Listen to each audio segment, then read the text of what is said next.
Good evening, my friends. Today, I want to tell you about what is African art and patterns. African patterns in textile design are rich and diverse, reflecting the continent's vibrant cultural heritage and traditions.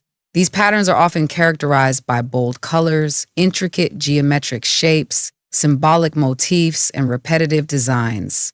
They hold deep cultural, spiritual, or social meanings, often telling stories or representing specific communities, ceremonies, or beliefs. Some key elements of African textile patterns include: one, Adinkra symbols, Ghana.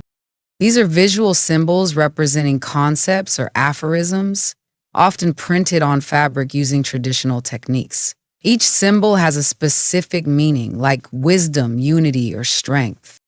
Two, Kente cloth, Ghana.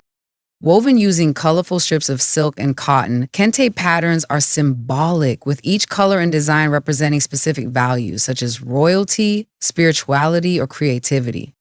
Three, Bogolanfini, Mali, also known as mud cloth. This is a hand-woven fabric dyed with fermented mud to create intricate patterns.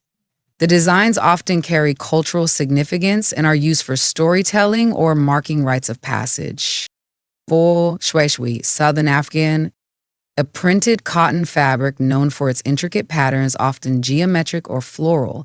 It's commonly used for traditional attire and has become a symbol of heritage. 5. Ankara, West Africa.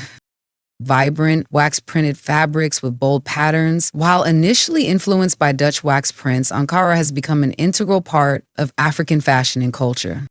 6. Tribal and geometric patterns.